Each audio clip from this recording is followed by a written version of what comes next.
So I just bought a server, and it was astronomically expensive, but necessary. And all of my hard drives in the past have been named after Lord of the Rings, Fellowship of the Ring characters. So I had probably Frodo, a long time ago. Samwise Gamgee was one in college. I think I still have him in a drawer over there. And then I had Pippin and Merry, of course. I've had Aragorn. I think that was also like an OG one. And I just bought the server. So I decided, after asking people, I got some great input. Mine was good. What did you say? Was it Bruce? Bruce, like Bob? the shark? I don't know. Remember? I like Bruce. Kevin. I knew it was a con. Kevin's a great name for a piece of equipment. Be like, Kevin! But I don't really want to yell about my server. I would really like it to just be peaceful in the background. And that's why I went with Elrond. It's a little hum. Yeah. It's more like... It always makes me feel like air conditioning's running. Yeah, it's a weird little noises. But I was like, Elrond, the Council of Elrond. They decided who would take the ring to Mordor. Never seen the movies. Oh, so I have no idea what you're talking about. I'm adding that to my list for you. Yes. Well, that would be a marathon. Yeah, it will be. It'll be great. Yeah. I need to get into this. Can you imagine, like, the Lord of the Rings, like, but stoned? Then that reminds me, you gotta watch Half Baked, because then it's on weed. On weed? Have you seen a $100 bill on weed? I could. I have one on my desk. Yes, you do. I do. I won't ask where they came from. Yep, don't ask. Don't tell. And speaking of not asking, who are you? Well, you don't ask. Okay. No. Kim Mogard. And who are you? I'm Courtney Roman. And who are we? We are the Boss Bitches of Frederick.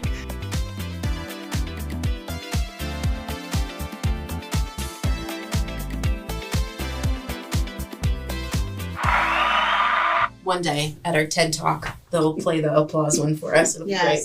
We deserve it. Yeah, exactly. I'll applause for you no matter what.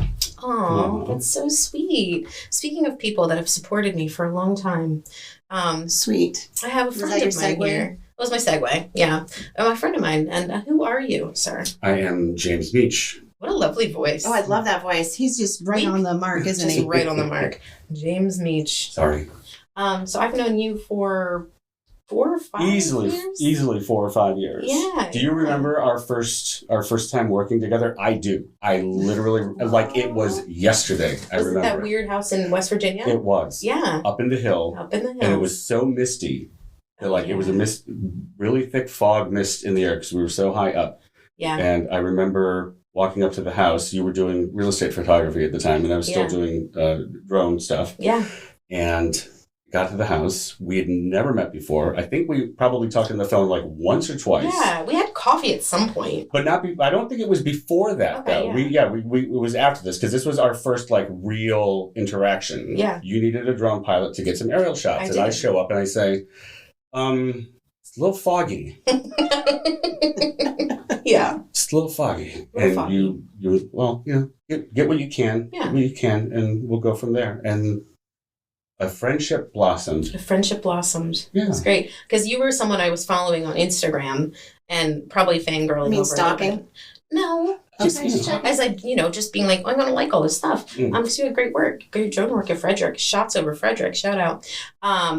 Yeah. And we connected that way. Mm-hmm. Yeah. And then worked on a number of houses together. Yeah. And then you transitioned into other forms of photography. I did, yeah. And, yeah. Well, you flew for me in Smithsburg. Yep. Yeah. Oh, we did was it not the Centennial, but what it was like a big anniversary they were doing, right? Or for the downtown? Or? They had a music and arts festival. Oh, okay. Yeah, so it was that. All right. But I was like the overall project, or was it just marketing for them? It was just marketing. Oh, okay, cool. Did they ever do anything with it? Of course not. Did you get paid? I got paid. There you go. There we go. That's all that matters. I mean, once it leaves your hands. Yeah.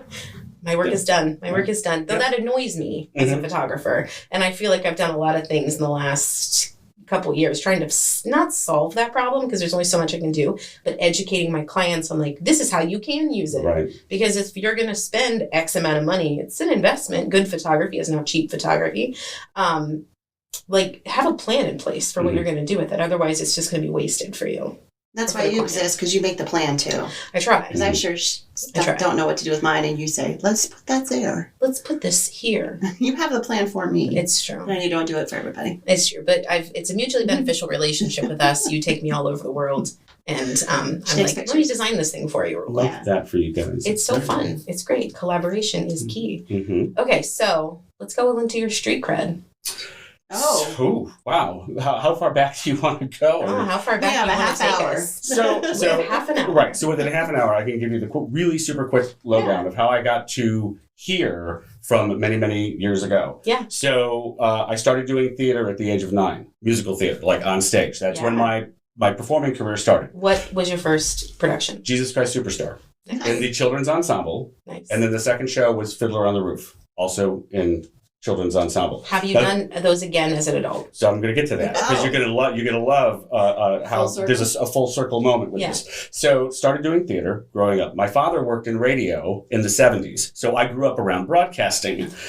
Fell in love with that. I created my own radio station in the basement of our house. Was a lot of fun. Now I'll stop for 2 seconds. A lot of people when they'll say, "So what do you do?"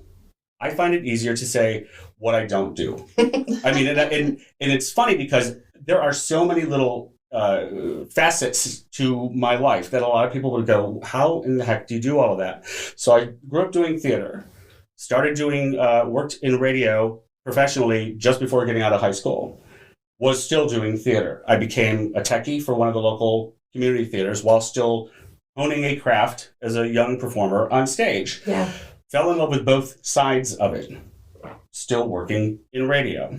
Got married. I have an older son who still lives. I'm originally from Syracuse, New York. But that's where all of this career blossomed. Took my radio career and moved to Ithaca, New York. Worked there. Portland, New York. Worked there.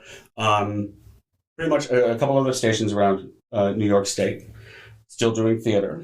Had the chance to go work and do professional theater down in Florida. I worked in the Gulf Coast dinner theater area, Sarasota, Bradenton, and Venice. That's where I got my Actors Equity card. Again, still doing theater back home, but now I was doing it professionally down in Florida. Came back home, couldn't do any theater because I had an equity card. You can't do community original theater without like a guest equity contract. Oh. So now we've jumped forward like years and years. So this like started...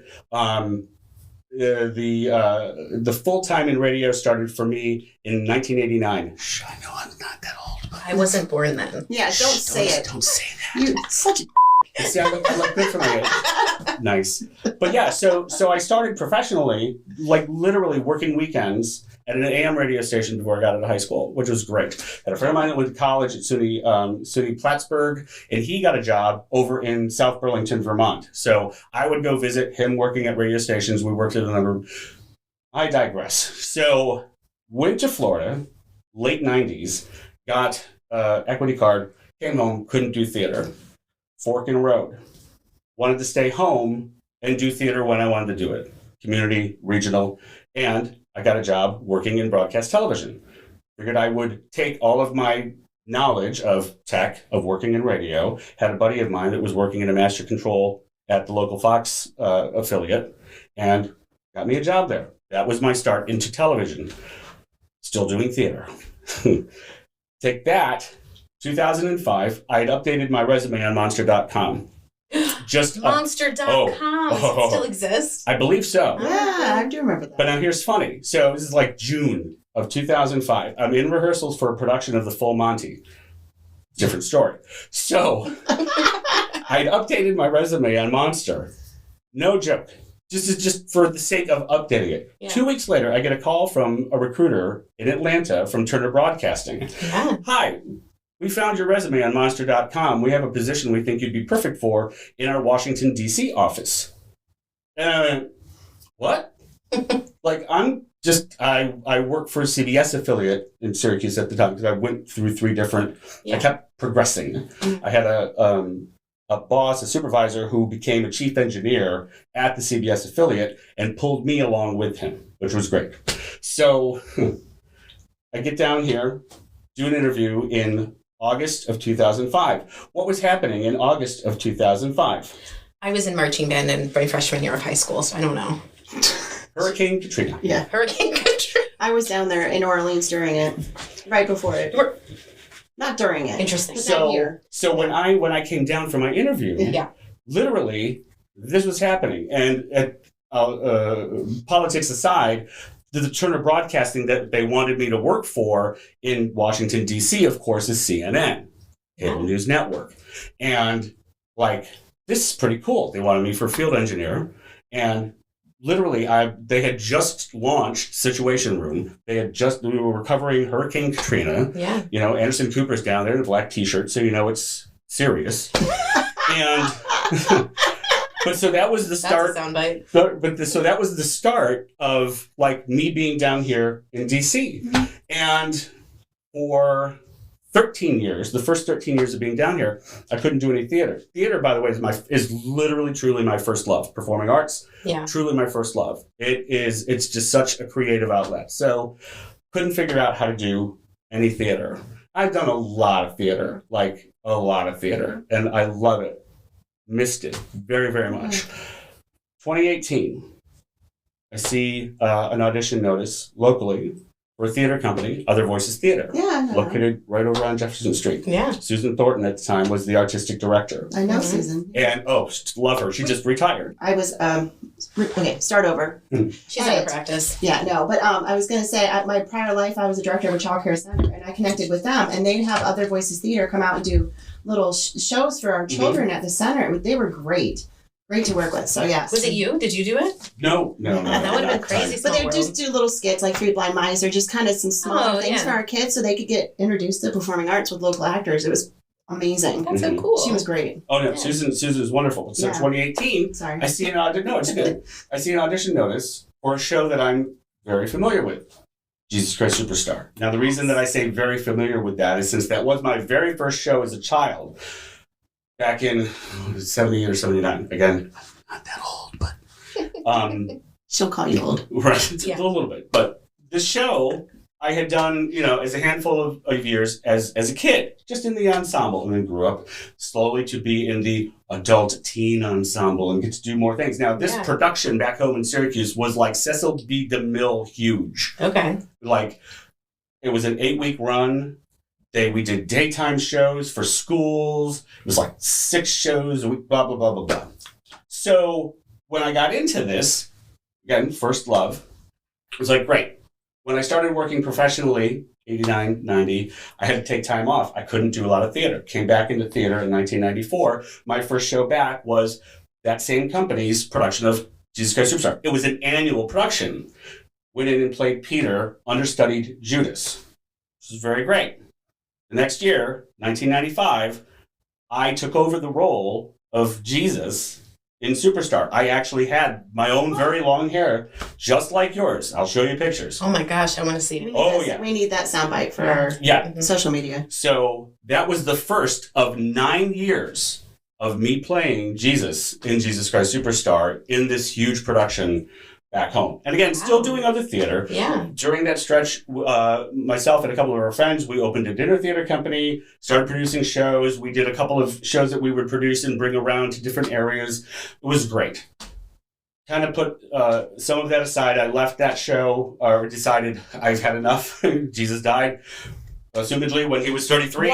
What? Did he? Spoiler alert. Oh, no. But when he was 33, I was 30. So it was like, boom, I need this done. Yeah. And still did a couple of other shows. Boom, boom, boom. Moved down here. 2018, the show that Susan is auditioning for, Jesus Christ Superstar. Now, I'm not stupid. I was not going to go in for Jesus. Hello. I was not going to go in for... you say halo. Halo. I see what you did there. But so I went in and auditioned for the role of Judas. Like, I've seen other performers who, shave their head and play Judas just fine. Yeah. So I still have, to this day, on my phone, I record my auditions whenever I go in and phone in back pocket, boom, record them. So I have my audition on my phone. And the conversation that ensued with Susan after the audition, and her first words were, "Who are you? Why do we not know who you are? Where have you been?" Aww. And I thought that was so sweet. And I'm like, I literally just explained almost everything that I've just said here to her. And that was the start of me getting back into theater. And then I made the blessed mistake of saying, by the way, I'm a photographer. And I noticed that you don't have any production photos. How would you like... And that started Meech Creative LLC, which was, because I grew up also doing friends' headshots. Like I was the photographer friend. Yeah, because you liked both sides of it. Yep. Yeah, in front and behind. And so that moment of doing that show, literally the catalyst for why I'm no longer working in DC, why I have my own company, why I'm doing every single little thing that I love on my own terms. Love it. Yeah.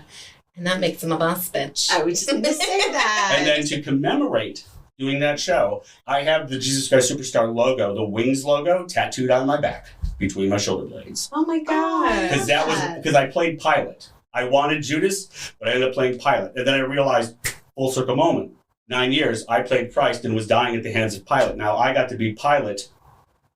It was like a weird little resurrection, like backwards, where you played the one who died and then you played the one who killed. I think it's beautiful. There's something really symbolic about it. We'll look into that. Great, yeah, we'll look into it. But yeah, so I'm still floored that Jesus died. I'm just sitting. I mean, crazy. Just it would make for a great book. I love that what you're doing now kind of incorporates everything. And that's amazing. Because you left the CNN full-time thing like a year ago. Yeah, like literally a year ago. ago this week. Nice. Wow. Yep. Congratulations. It's my year That's a anniversary awesome. of going, what in the hell am I gonna do? Yeah. You're in the right audience. We all have Yeah. done that. We I do did that on about a daily basis. Yeah, and I quit my part-time job about a year ago. Mhm. I mean, I still work some part-time gigs, pay the bills, but I mean, like, I feel like if you're not a starving artist doing some gig shit to pay the bills, are you doing it right? I don't know. Right. If your bank account that's looks great. like this, you're doing it just right. Just right, just scraping by. Just enough to pay those invoices. Yeah, just enough. I do think it's interesting though, like, because you like both sides of it, like in front of the camera, behind the Mhm. camera. I've never been in front of the camera. I mean, this is probably the most in front of the camera I am. Being the president of our networking chapter, I love it. I'm now hosting trivia once a week. I love it. You I like- kill it. I think like good photographers have that natural like entertaining ability because being the photographer, they're literally everybody's looking at you for what to do. Right. And you have to be able to emulate how to pose people and how to make them feel comfortable. And I say it's so much You're about going to take charge. yeah, you have to have someone who's going to take charge because, like, if you're holding the camera, you're directing the scene. And I mean, last week I was with the sheriff's office directing police officers and telling the SWAT vehicle where to park and like having the Do you feel motorcycle. powerful? And it was really cool to look You back come out on. of that, yeah. Yeah, I'm like this little shy Courtney who was once this like wee thing who would have been like so scared to do any of it, and I'm like, that's pretty badass. It's pretty cool, but it's fun. It's like you get to be this little like star. Well, I don't know, it's makes interesting sense. because there is a bit of a difference between being comfortable in front of a camera Yeah. or in front of an audience. Yeah. Two similar yet very different things. I can't stand personally being on camera. I have a face for radio, is what I always say. Stage, I'm great. Like Yeah. if I'm in a character, perfect. I never want to play the straight leading man. I never want to be just that character. I need to have something probably to hide behind a little bit, Yeah. but something that I can dive into and make more than like myself. Yeah, yeah. And I think holding the camera makes me feel like I'm a character. Mm. Even this morning I went to a networking event, but I was there to do photos for the networking group. Mhm. And it's like something to me turns on, you know, I kind of come alive with it. I don't know. It's something to hide behind and a character to be, and it's fun. Mhm. Otherwise I'm still kind of like, don't look at me.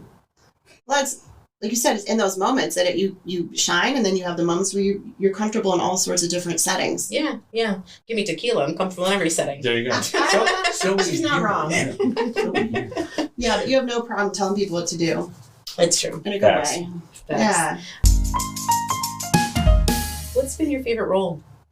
If you have to Theatrically, so honestly, there's been a couple, and most recently would be Gomez Addams in Addams Family I was Musical. thinking of that. I just did well, and I have to also kind of say Fester. I was going to say, you didn't get festered? No, I did. So the first time I did the show with OVT, Susan directed, and Susan directed the second one. Steve Cairns directed the first one at OVT, and I played Fester, and I had a lot of fun with it, but I didn't feel that I gave it everything that I could have. Mhm. So when I heard a year later that the Old Opera House out in Charlestown, West Virginia, was doing a production, Susan directed that one. I just let me come out. I just want to audition for Fester. I want to give it another crack. I want to, I just want to. because he's the narrator of the show more or less, but there's a lot more to Fester than just silly bald guy. But stupid me, I go in and gave a killer audition, and I got Gomez Adams, Damn it. right. But How my dare you? but my audition song was King Herod's song, sung as Fester. How'd that go? Oh, so you are the Christ. Oh, the great Jesus Christ. And it was just something fun to do. Yeah, A different take on it. But then, Yeah. but so I see I can do the accent very well. Who was Morticia?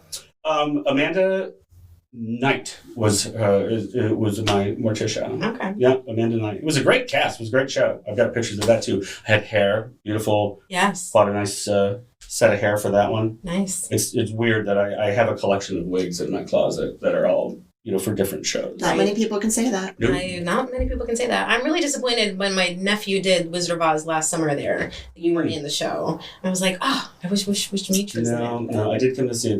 There were a number of good friends. Yeah. Who were in it. I don't know if you remember Munchkin 2. My focus was actually on Munchkin 5. Oh, okay. Who spent Okay. time near tree number 4. Oh, and yes. that was that was what I was drawn I to. think Wyatt had one line, and it was like,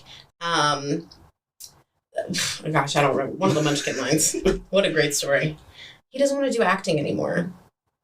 At such a young age, he's giving it up. I know. He doesn't really I don't think he likes the singing and dancing side of things. That's literally I like know. 63% of performing. Yeah. Yeah. He definitely has an entertainer spirit, but I think in maybe being in a band, drumming, he's doing percussion right now. He's funny. I could see him being a comedian. I don't know. So he's figuring stuff out, but he likes performing. He's always liked performing. Mhm. So maybe he'll come back around to it, but he's in baseball right now. So who knows?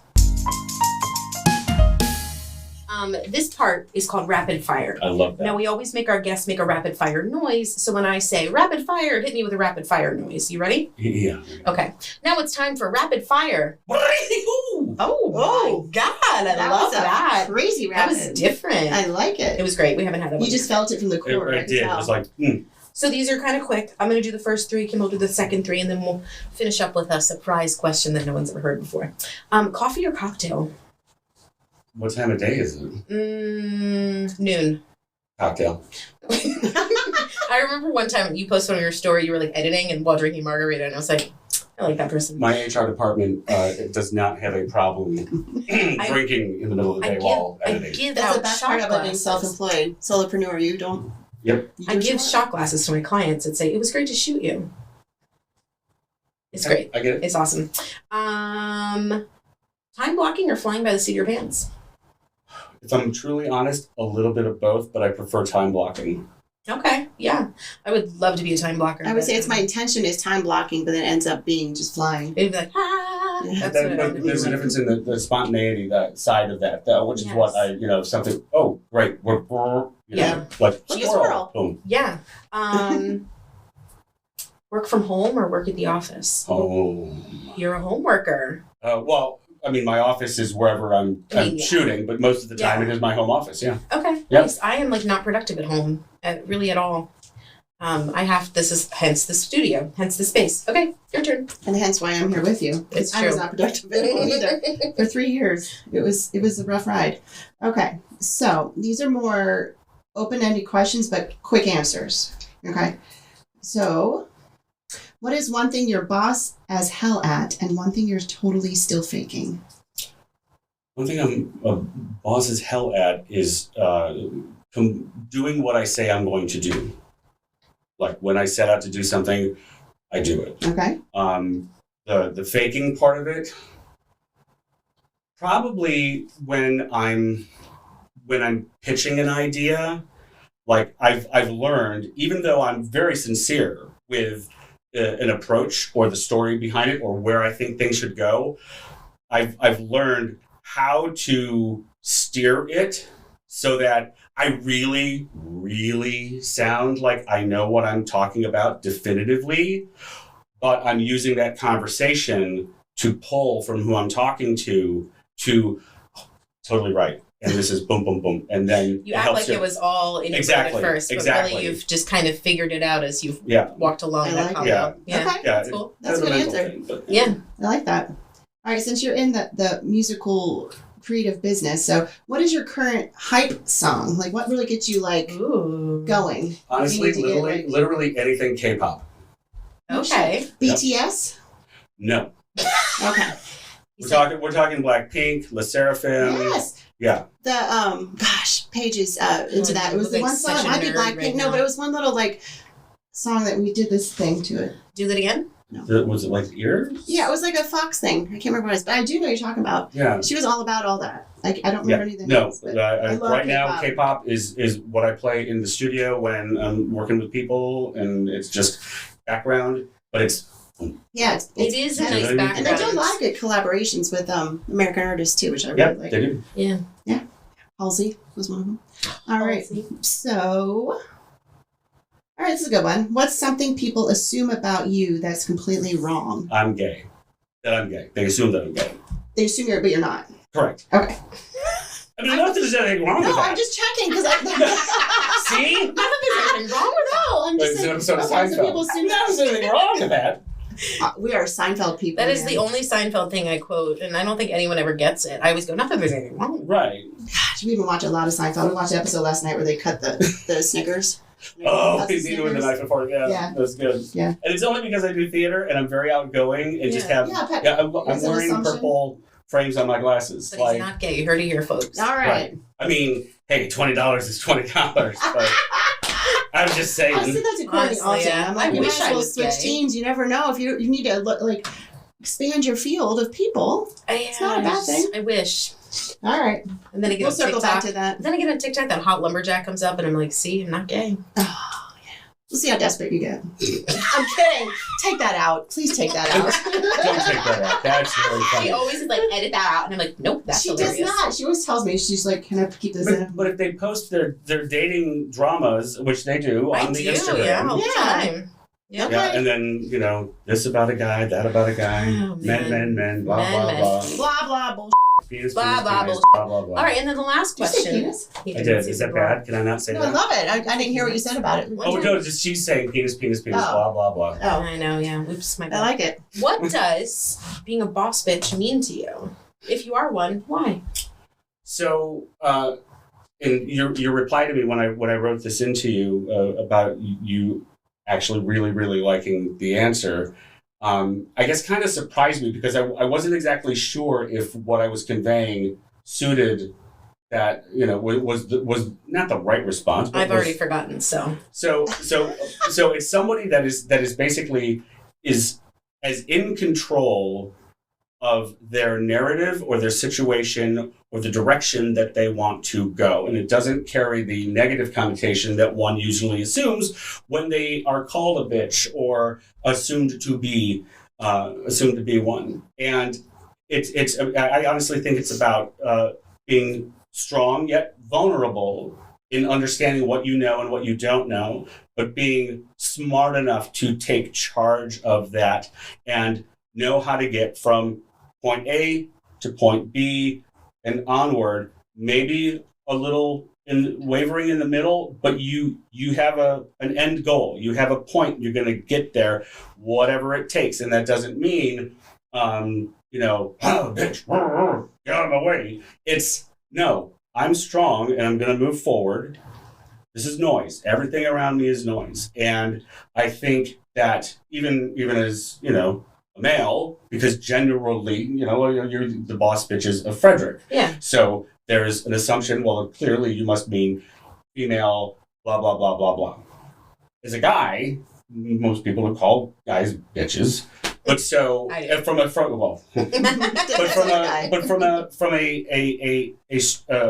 a point of strength in knowing what you want and knowing how to achieve it.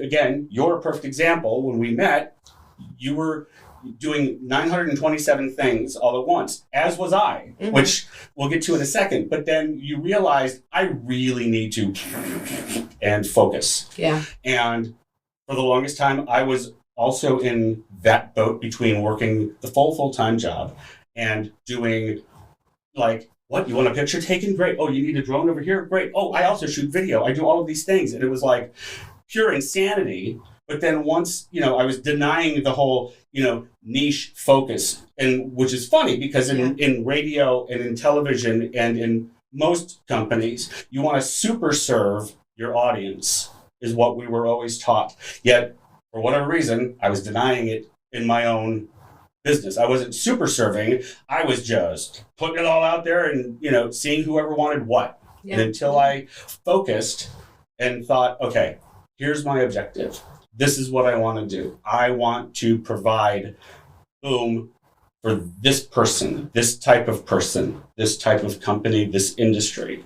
And that's what has elevated everything. So in my mind, that's being a boss bitch, is being smart enough to know what you need to do to get where you want to go and how to get there.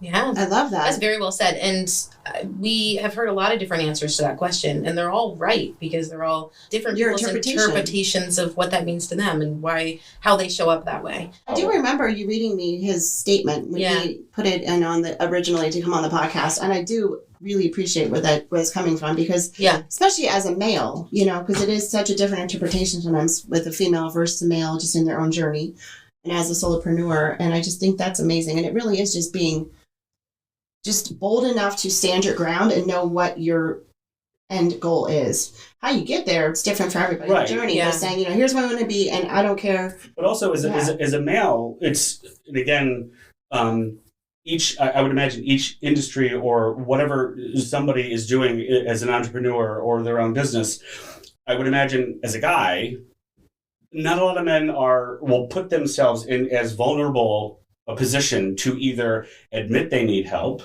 or ask for help or ask for someone to, hey, I'm trying to figure this out. Can you collaborate with me on this?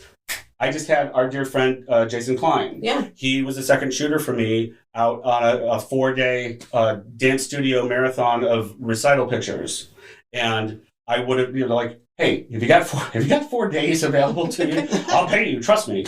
And, but yeah, like, if I wanted to be, sure, I could have done it myself, but I'm not stupid. No. Why would I do? Knowing when to ask for help. Even with the two of us, it was. We had the dance studio has like 430 students, 200 of which more or less did the photography sessions, and the way that I split it up, it was like headshots and dancers. And so they'd spend 5 minutes getting headshots. I had Jason shooting my headshot look, and then I was with the dancers and doing that. And they overlapped by 5 minutes, and then we had like about a 10-minute break every hour. The first day was a 6-hour shoot with a 2-hour load in. Long days. Yeah. But again, old me would have been, I got this. Right. And I literally would have killed myself. I would be dead. Dead. Yeah. Knowing when to hold them, know when to fold them, know when to walk away. That's it. Oh, we love a good Kenny Rogers. There we go. But these remind me of that. I don't know. Having that community mindset to know when to bring other people into the mix. I love Frederick, and I love the creative environment in Frederick. And Jason Klein does a great job with that, with Lockhouse Studios and the Creative Connects, and that's been an excellent resource. And now I've gotten to work with, I have a bunch of subcontractors and contractors and stuff to be able to work with, and it's really, really cool to see. And because bitch sounds so like, don't avoid that anymore. Person. It's not, but a boss bitch is like someone who's getting stuff done, and there's someone to join forces with. It's like we need a whole collection of boss bitches because the opportunities are endless. Well, you're making things happen. Even thinking back to when that first thing that you and I worked on together. Yeah, you reached out to me. I was like, oh, cool, this is great. And then through working with you, I met Elena Lyons, and then I worked with Elena, and then I know Pearly Kate. So it's like we're all interconnected. Yeah. Just simply, like you were my butterfly effect. Aww. Well. But truly, that's how that whole thing started. Now, it's possible I could have met Elena some other way, but it was because I worked with you, and then it was like, oh, you guys know each other, and then you managed Kate's studio. So then, because I knew Kate because she reached out to me for so that's cool. Yeah. So again, you were like a butterfly effect. We were a butterfly effect for. Yeah. I feel like you saying that, I'm like, if I can get anything out of this podcast, it's just growing a community of people that see each other and recognize the power of working together. Mm-hmm. There's just so much you can do. And understanding that reaching out and asking for help does not show weakness. No, you were also strength. You were also someone I talked to early on when I was booking Lonzo. Mm-hmm. You were the one that were like, no, you need to charge him a lot of money. And I was like, oh, I hadn't thought about it like that before, to be like, oh, well, they're making money on the use of the pictures, therefore you need your cut of that. Yep. And I was like, oh, so you've given me a lot of insight as someone who has more experience than me. And running a business, like, what are some things that you have, what are some things you expected coming into it? Or what are some things that you came into it not knowing you'd have to handle?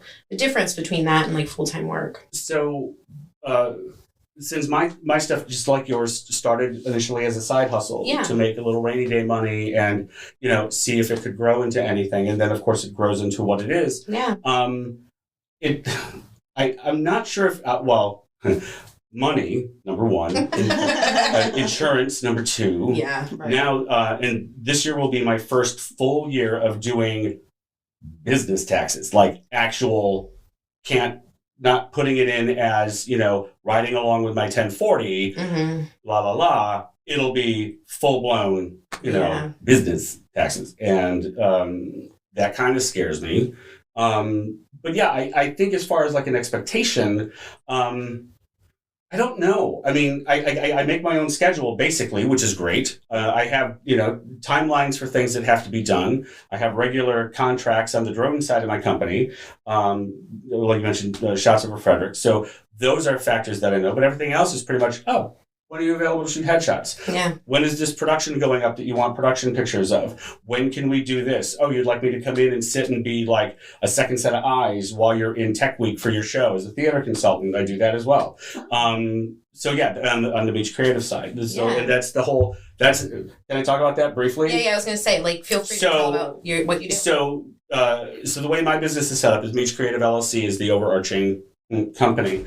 Under that is my love of aviation, which is the drone side of my company. And again, it's like, Meech, what do you do? It's like, no, that's what I don't do. I'm working on getting my private pilot's license though soon. It's money and time, but that I've always said I'm going to get my private pilot's license before I'm ejected from the planet, and they may happen at the same time. Okay, but I will get it. I'll have to go and I'll be a passenger. I'd love that. Hell yeah. But the drone stuff, I've loved aviation growing up. And I had, when drones started becoming like the thing in like 2010, whatever, the little toy drones, I had one. Great. 2016, the FAA started to regulate the wild, wild west of drones, which was understandable because it was out of control. Yeah. But so I was like, we make money with this? Now, this is 2 years before the whole theater production stuff started. So I actually started the drone company first and just kept that as like a loosey-goosey DBA kind of a thing. Yeah. And then when one of our local real estate photographers decided that they weren't going to do drone work anymore, I get a call from him. He says, hey, would you like some clients? And I went, yes. And so to this day, I still have a number of those original clients that I shoot drone stuff for because my style is a little more artistic than the average. Well, and again, from real estate photography, you've been inside a house walking around for 2.5 hours, and you go, oh my God, I got to take drone pictures. And the last thing you want to do is creatively think. You're like, 200 feet, here we go. And I don't blame you.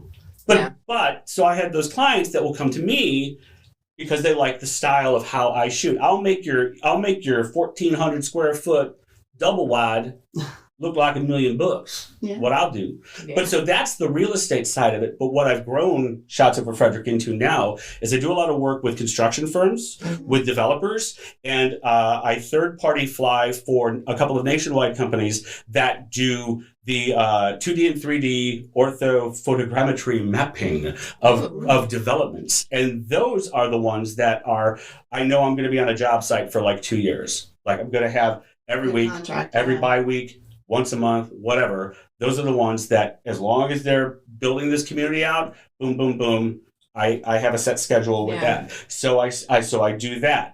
I do FPV flying still for productions. I do like we did your little production piece. Yeah. I just finished doing. I still have to edit it. But Rafael Blanco, wonderful mural artist, just did the new mural on West All Saints Street of the first Black high school in Frederick, with the portraits of the founder and the principal and stuff. And so I was commissioned by Blaine Young to do a video piece for Rafael Blanco. Oh. So I spent, he was here for 9 days. I spent a little bit of time over the period of like 4 or 5 days where I was rolling time lapses. I had the drone. I was doing all sorts of video. So we're doing that. I had my first actual legit confrontation with someone coming up to me, yelling at me why I was flying my drone over her property. That's a podcast in itself. Yeah. But so I do that. Lots of things with the drone, but that's mostly a lot of real estate, commercial real estate, and everything else. Yeah. But the Meech creative side of it is literally that. It's the creative side. That's the performing arts and entertainment side of my brain. One side is the skill, the other side is a creative. And so that's why I work with theater companies, dance studios, actors, actresses, musicians, and I wouldn't call it necessarily branding, but I help them with imaging and pictures, photography, videography, to help them build their brand as an actor. And like to show their talent. Well, like their online profile, their actor headshots that they go in when they go in for auditions and submit, to the creative team on the other side of the table. Branding for a specific type of audience. Yeah. And I've done a lot of production work for Maryland Ensemble Theater, Other Voices Theater, you name it. I shot production photos for a lot of theater companies locally. So that is cool. I love being around the performing arts. And then dancers, dance studios, dance recital photography. That's that side of the brain. That's cool. So I remember we talked like a week ago before this, and you were like, can I talk about the photography stuff? And I was like, of course, absolutely. And I'm sitting here, and it just dawned on me. I was like, oh, remember when you like asked permission? Because I don't feel any sort of way. Like, you talk about your business, because I am just like, I just feel very proud of you. I mean, I feel like that is weird to say because I'm so much younger, but I just feel so proud of you. But you've been alongside me for just as much of my journey as yours. Yeah, I'm like, this is just somebody that I get to like know and talk to and like see his career journey and his talent. His niche is different than yours. Oh, absolutely. Like I am like, you do you. Right, but I could bring Courtney in as a second shooter like that. Hell yeah. She could ask me to come, hey, Meech, I need you for this. And drop of a hat and a couple of tequila shots, I would be there. Same. We still have that, don't we? Yes, we do have tequila. No one put water in it this time. Rude.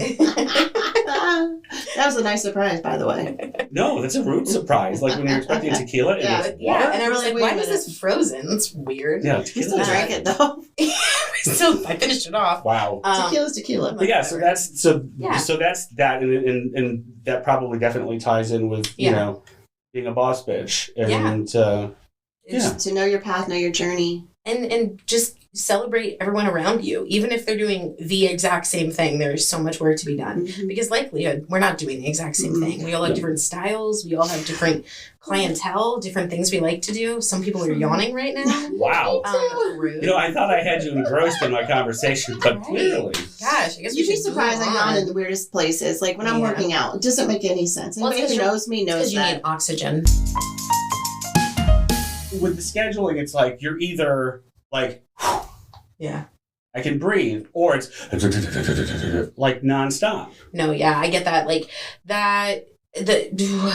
Trying to figure out the right workload and the right balance, because as a business owner, you have to balance like admin and and checking your emails and billing clients and the financial tasks and networking and marketing, but you also have to do the service that you're actually doing, right? So it's like, I might be on a shoot for 5 hours, whatever, but then it's like 10 hours in editing and post of going through the pictures, of editing the pictures, of uploading the pictures. And I upgraded my camera last year to the R5, and that was a whole learning curve because it could do the camera great, but the storage size on that media is so vastly different than my 5D that like I had to invest in a server, and just trying to figure out the right workflow has honestly taken me like, God, almost a year just to figure that out. Now the server's up and set up correctly thanks to my brother. Yeah, thanks to my brother. And then I've got Dropboxes backed up there. Kevin. I'm sorry. Kevin or Elrond. I mean, Elrond is weird. Elrond reminds me of L. Ron Hubbard, who invented Scientology. I just will never remember that. Yeah, but I mean, Elrond of Rivendell. No, I'm not Kevin's that person. kind of funny.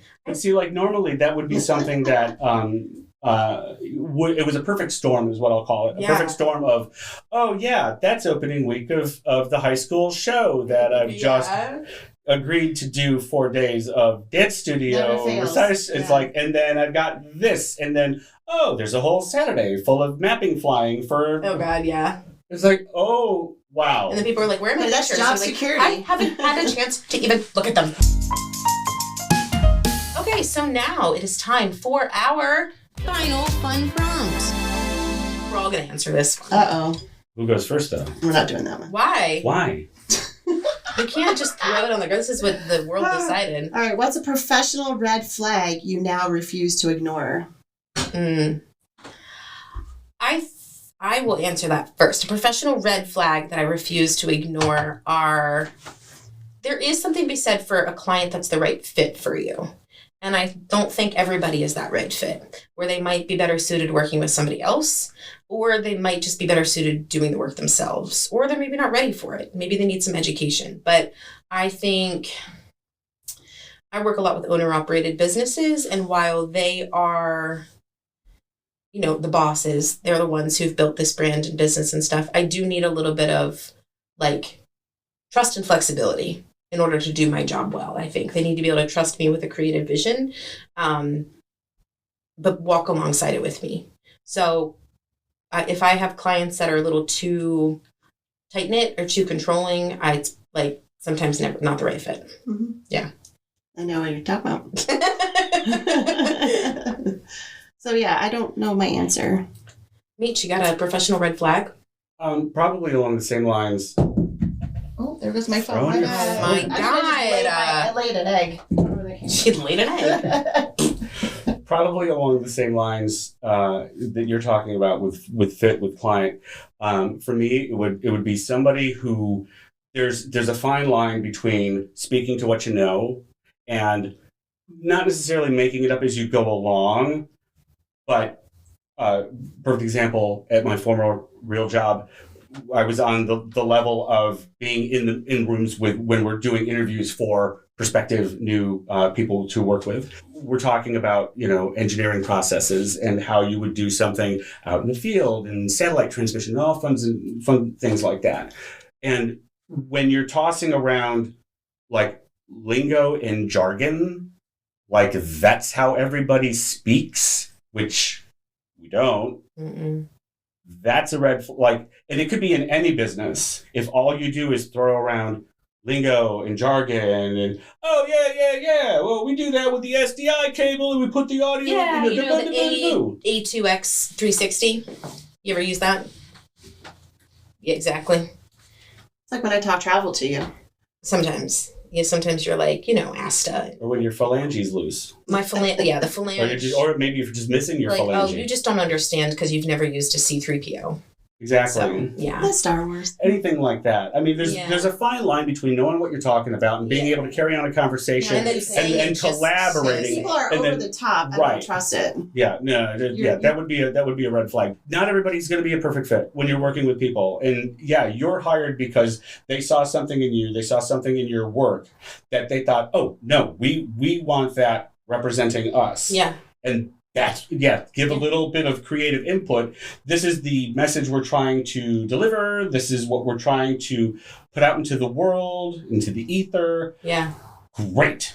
and then let you handle it. The sheriff's office has been honestly such a great client, like, because I know their vision at this rate. This is the kind of second wave of production stuff we're doing, and like I know what the purpose of it is, like, and it's been really fun. Like they're very trusting, and they just honestly have a good time with it. And it's great. And that's phenomenal. And when you said, what was it, a year ago, when you announced that you were doing the stuff for them, I was very proud of you. Oh, you thank you. You locked that in. Yeah, That's a good contract. It's been cool. It's been really cool. And it feels like if only they like sang and danced, we'd be in competition. Because singing sheriffs. If, you know, they can't get that Chuck to sing. I was going to say, Chuck. But that was great that you got that, and then you brought me in as an actor. Yes. I always need models. I can't wait to see how they utilize that content, and people see me either handcuffed, getting arrested. Thrown on the hood. Cuffed? Oh yeah. Yeah, they cuffed him. I said to Rivera, I'm like, oh come on, you can put those on tighter. Made him laugh. That's funny. It's great. Okay, so we did the final. Did you answer? No, but it's kind of the same thing. A professional red flag. We all have those red flags of people who come in like too good to be true kind of conversations where somebody's coming in. I can't really talk about what I do because of franchising. But when people come in with too good to be true story, like this is what I need and it's no budget, I'm like, oh, that's a red flag. Or if they need to travel within, 2 weeks, that's a red flag. Like there's certain conversations as you start talking to people, not everybody's going to be your fit. And as a small business, I feel like at the beginning I was chasing everything because you were desperate for money and business. But after a while, it's like I've taken those on that my gut has said, it feels like a red flag, but I'm doing it. And then I regret it later because it's not worth the money with all the effort you've put in with certain situations. Yeah, the same situation, you know right? What I mean? Like but similar. You need that flexibility to plan for your clients, and you need that trust that they need to be able to give you, so you have that room in order to and it's just guide the process. Yeah. So I'm doing better at trusting my gut 4 years in. Also, people that when you meet them in networking things, and you're like, oh, I do blank, and they're like, oh, I do that too. Oh, what do you do? I do that too. That is such annoying. It's happened. I hate that. It's like, what do you not do? Also, like, what are you wearing? Anyway, speaking of stupid, let's hear a travel joke. Let's see if you can do this impersonation too. So, okay. How do you find Will Smith in Antarctica? Oh, I know this. You follow what's an impression? You follow the Fresh Prince? Yes. Yeah. But can you do a Will Smith impression? I don't know if he has one. No. I don't either. Oh, no. Well, I mean, you could, but it would cause a lot. Wait, ready? You keep my wife's name out your mouth. Well, thank you so much for being here today. This was a fantastic conversation. I hope you Well, thank you for having me, and I'm sorry that I talked a lot and extended the episode it's to okay. like You're 9 just causing her so much more work. Totally good. It's totally good. This is just part 1. That's what it is. She does. So we'll be back quarterly. Part 2. We have done a part 1, part 2. I'm not doing. We can get repeat guests and come back later on. Yeah, but thank you. This was great. No, this was a lot of fun. Great to see you. It's great having Thanks for wearing Thanks for having me. It's great to wear your purple glasses. Anyway. Are you flirting with me? Like. Anyway, where can they find us? We are on socials, on Instagram at BBOF Podcast. We're also on YouTube. Yes, we are. BBOF Podcast. Not sure what the handle is. It might be that. And then we're on the internet. The interwebs. At BBOFpodcast.com. Right. Anyway, thank you guys for tuning in. It's been Courtney and Kim, and we are also on Spotify and Apple Podcasts. That's true. And we're the Boss Bitches of Frederick. See you there.